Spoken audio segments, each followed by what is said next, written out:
I'm just gonna ask ChatGPT if it's raining out. Hold on. Yeah, I just need to ask ChatGPT how many calories are in a serving of these. I'm just gonna ask ChatGPT to come and give me a kiss goodnight. What's my favorite TV show?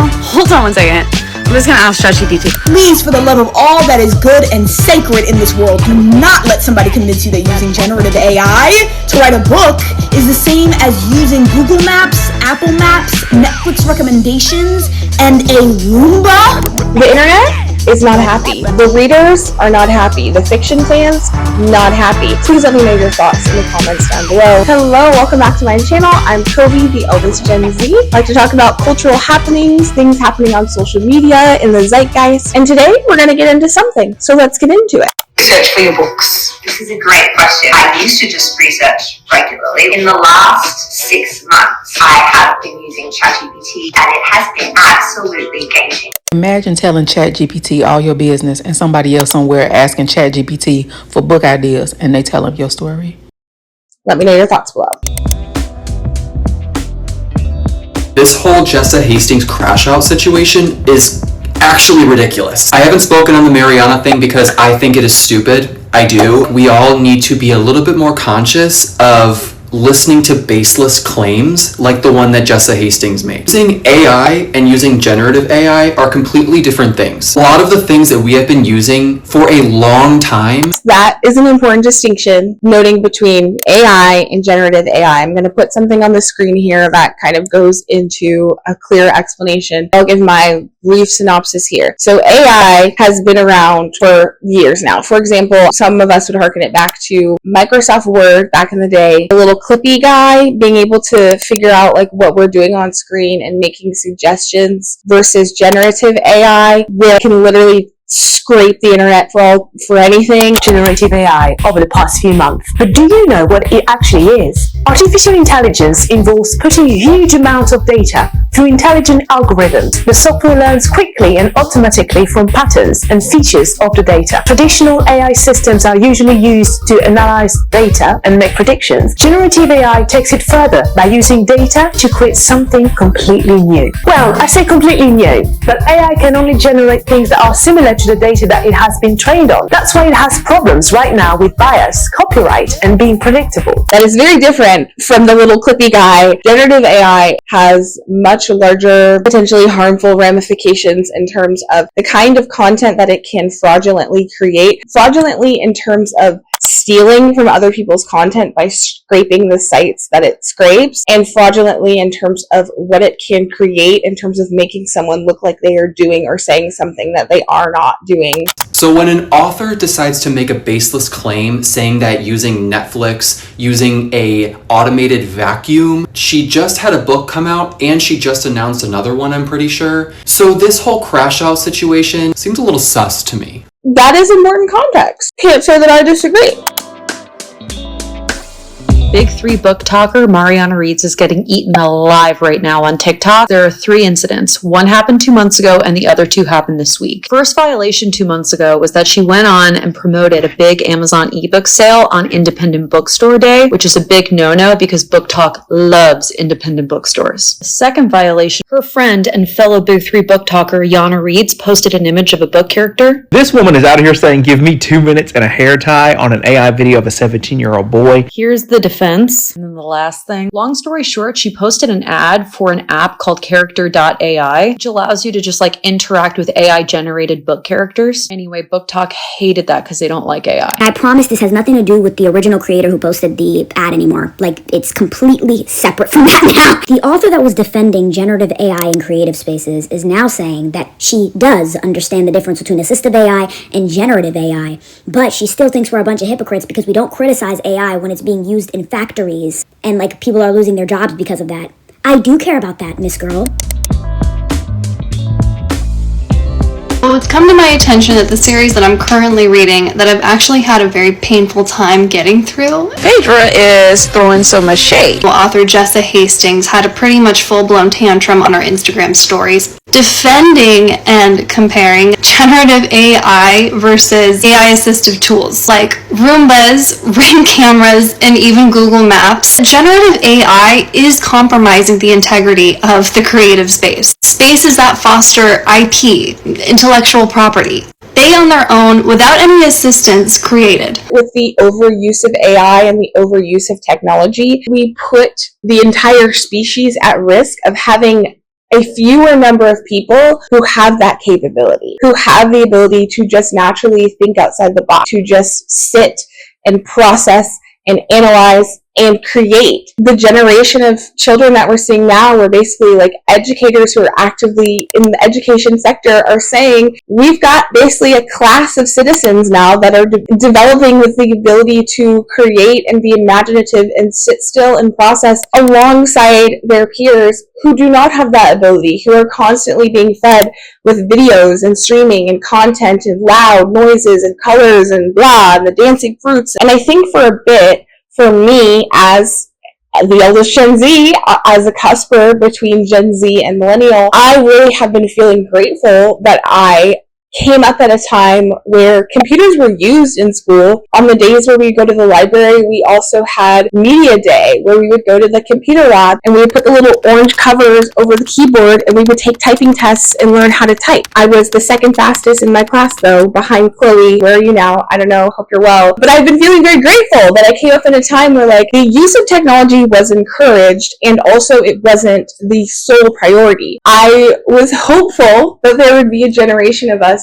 who missed out on what this younger generation that has now, where they just have everything at their fingertips. And it is really affecting their academics. It is affecting their focus. It is affecting their creativity. I thought that those of us as adults were going to be able to just shift past that, move past that. Even with social media, even with TikTok and the obsession with swiping, I thought that more of us were going to be able to escape. But what we are seeing now with this concept of AI and generative AI is that more adults are getting swept up into it. We are becoming the iPad kids. That is concerning. If you do not think that is concerning, please let me know in the comments below.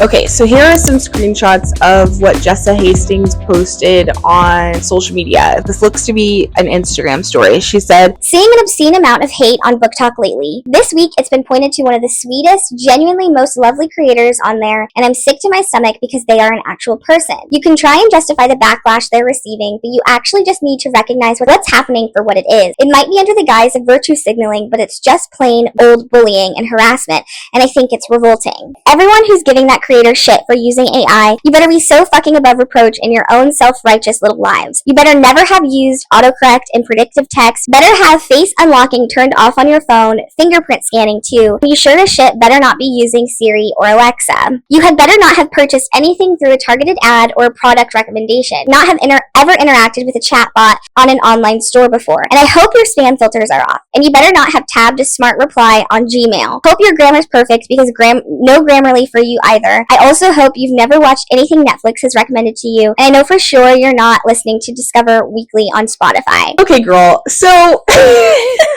so many things are being conflated here. I get now why people had the response that they had. First of all, if you are using services like Netflix, Spotify, on any of those platforms where you're using to watch content, we don't have a choice to turn off the algorithmic setting. That's not an option they give us. Sure, we can try to block cookies and block pop-ups. They're still going to find us. We do not have control over it. These things are, two things are not like the other. These things are not the same. Let's see what else she said on this story. "I presume every time you open TikTok to spew your hate, you are completely horrified by your AI-generated algorithm that brings you your homepage." Babe, we don't have a choice. It's not a choice to log on to a social media app and turn off the algorithm. It is a choice to log on to ChatGPT and put in a prompt and ask it to give you stuff. These two things are not equal. And thank God you're fucking Magellan when it comes to navigation. Side note, I dressed up as Magellan in elementary school once because we had to dress up as an explorer. Didn't age well. "Your pious ass would never be caught dead using Google Map or Waze. And I know that the next time your bank texts you fraud detection, and it in fact was not you, that you're going to pass on that refund the bank would have supplied to you because those texts are AI driven, and fuck AI, right?" Yeah. Yes, fuck AI. You are correct. In fact, yeah, there was once upon a time where we didn't need navigation. There was once upon a time when people just wrote shit and it had errors in it and it was fine. We didn't need Grammarly. We didn't need autocorrect. Or you just became super proficient in that skill because the human brain is actually capable of that. So yeah, when you're like mocking and being like, fuck AI, right? Yes! Precisely! I think if more of us could exist without this thing in our hands, we absolutely could. But life operates in such a way now. These corporations have shoved this shit down our throat so much now. I answer work calls on my personal cell phone because that's an obligation of my job. Like, what are you talking about? Many of these things that she's citing are not a choice of ours. This is just something that is an obligatory aspect of life now. It is not the same as logging onto a site, putting in a prompt, and asking it to generate information for you to then use to create something else. Not the same. She goes on to say, you're so above it and you don't ever use it, which is why you're able to stone people who do. You don't have a Roomba, you wouldn't be caught dead with a Ring camera, and you definitely don't use an Apple Watch, an Oura Ring, or a Whoop. And most obviously, you've never once in your whole entire life used an Instagram filter, a TikTok voice changer, or a background swap. Again, not the same. This is not the same. This is not the... Using bunny ears on Snapchat is not the same as asking a generative AI tool to write you a fucking book. No, ma'am. Well, now it's safe to say that as much as I enjoyed the Magnolia Park series, I will no longer be supporting Jessa Hastings financially. Because how as an author do you not realize this? This is the first time she's been like inappropriate on Instagram, but this is just ridiculous. Not knowing the difference between generative AI and assistive AI, and then just perpetuating it. Yes, those two things are very different. Again, I'll put it on the screen again. Here, and assistive AI, often, we cannot opt out of. It is just built into these systems when we check the terms and conditions, and we don't have a choice but to use it because that's what these fucking tech companies require in order for us to use their products that many of us now are obligated to use in order to survive, because that is what humans have done to our own human brains. Whether we read the fine print or not, we as an audience are made aware of what we're signing up for. Jessa Hastings, this is a call in, not a call out, because I think we need to have a discussion about the difference between generative AI and AI as a tool. I'm literally reading your book right now, and I'm actually going to use your cover as an example. Collectively, we would all be really upset if you had gone to use AI to create a gorgeous cover like this instead of hiring a real artist. That is where I feel the difference is in just the regular run-of-the-mill AI used within a tool, within an app, and an AI tool that is used specifically to be generative, which means it is stealing from somewhere. It is stealing from artists, it is stealing from a database, it is taking from something and creating something else with it, which is stealing. You used a couple of examples, tools like Apple Maps. Apple Maps, Waze, Google Maps all use location data that you opt in to turn on. Opt in to share your location data when you download these apps, when you use these apps the very first time. It is in the terms and conditions. You have to allow it to use your location. Sometimes you're allowing it to use your location in the background. And so as you're moving through traffic, if it notices a lot of cars in a certain area, a lot of phones were going 70 miles per hour and now they're all going 45, it's going to show you that block of traffic. And then it's going to do a little bit of mental math, a little bit of computer math to say, hey, it's going to take you 15 extra minutes. That's useful. That's a helpful tool. And you opted in. Nobody is opting into generative AI. In fact, artists are fully opting out, or they want to, and they don't have the means to. I'm editing this video on Premiere Pro, which is an Adobe product. They got a lot of flack and a lot of feedback for putting AI-related creative tools into their system and putting in terms and conditions that basically assume that they have the right to our creation, knowing good and damn well there's only so many system services that exist with editing software that are accessible by the average Joe. If you're on the side of big tech, you're probably on the wrong side, babe. Because these companies are not allowing artists to opt out. It is threatening their jobs. And a couple more examples. Your For You page, your generative algorithm is learning from you, and it's also not creating new content to feed you. People are creating content, right? And it's saying, hey, you might like this more than you like all of the other stuff being created. I think that's fine.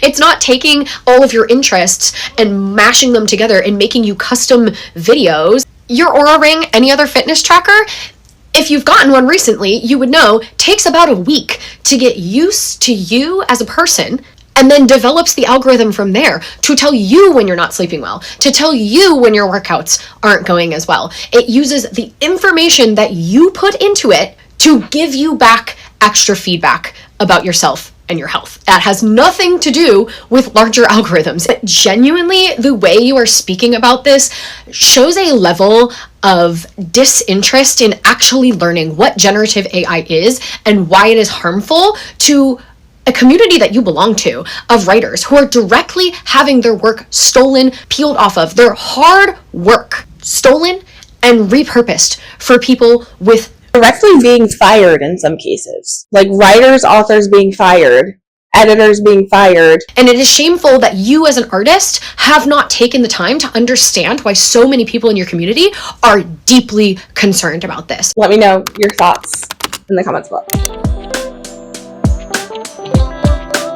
Jessa Hastings' personal opinion about the use of AI for her characters and her stories and her books does not negate other authors saying that it is a problem.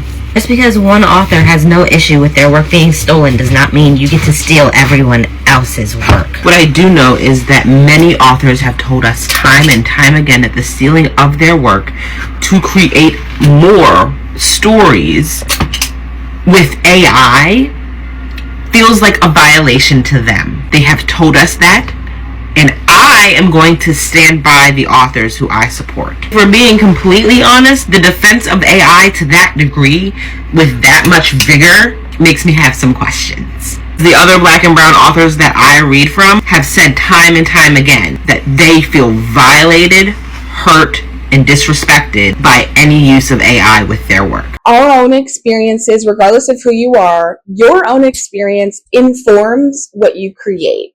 If you are a musician, the type of music you grew up listening to, if you grew up listening to Afro beats versus pop music, that is going to influence whatever genre of music that you create. It is in there, it's informing. As a person who creates things, as a person of color, as someone who has an intersectional identity, everyone's experiences are so unique to them, to their identity, and to the spaces that they exist in, and to who they are. And so in a scenario where you are someone with a certain experience, and you have not done the work to inform yourself of someone else's experience that is different from your own, but instead you lean into an AI generator to say, write me a character that knows about X, Y, and Z. Write me a character that acts like X, Y, and Z. One, doing that without getting the knowledge and the education behind those experiences, I would say a creator runs the risk of putting out something potentially harmful about that identity, about that community that they don't actually know anything about, because all they did was type it into a system and say, hey, write me a character like this. So you're at risk of causing harm to that community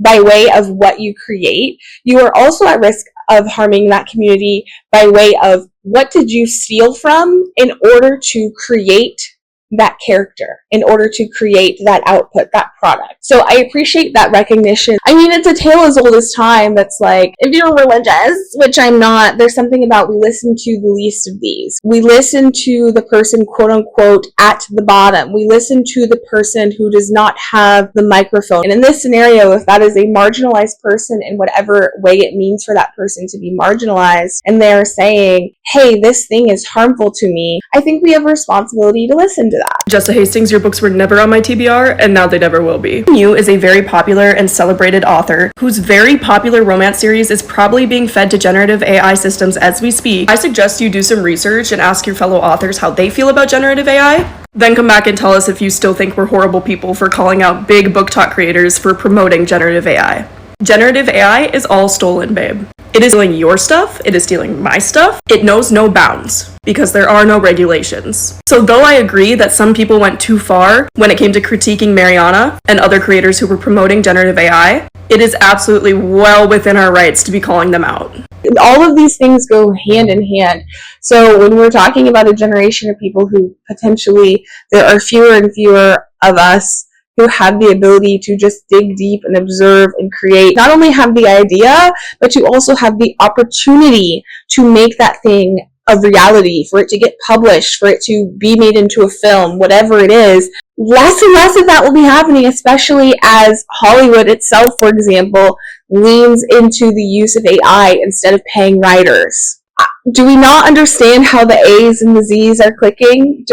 What's not clocking to you? All of these things go hand in hand. We read, we go to the movies, we watch TV, we listen to music, because a part of that experience is understanding that someone created this. Like a person created this. They took their experiences, they took their hopes, their dreams, their traumas, their tribulations, and they were like, here's art and here's my output based off of my experience. That's why we participate in consuming art and consuming culture.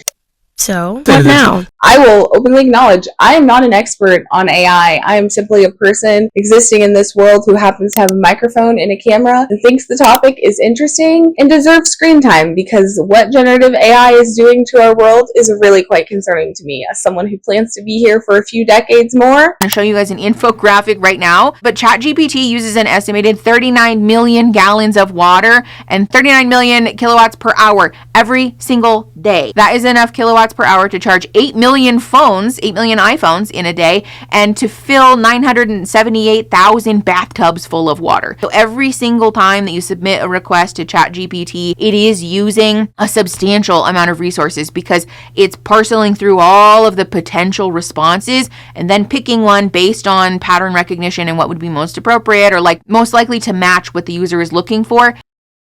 I am going to talk about it. I posted a video about AI, particularly the conversation around AI in the educational sector. Since posting that video, conversation about AI has continued to evolve. A lot of people have opinions, have questions, have thoughts on how artificial intelligence is going to mold and shape our future, how it just might dismantle and or destruct. AI is obviously popping off. It's really doing its thing in this 21st century. I think the ramifications are still yet unseen. I don't think we yet understand where this train is going. I'm curious what your thoughts are on this whole situation, and are you using generative AI on a daily basis? Do you have opinions, feelings on assistive AI versus generative AI? Be sure to like and subscribe, and we are on the road to 1,000 subscribers. So as of today, we're about 50 subscribers away, so thank you for making us one subscriber closer. I'll catch you in the next one. Bye! Featuring my little sidekick over here, my Chihuahua. Hopefully these little bristly noises from the tassel garland will not be terribly distracting. I had a birthday party this weekend. Cancer, the best thing that happened to you. You ever been loved by cancer? That shit is life changing. That shit is close to a mother's love. Child. Anyway, so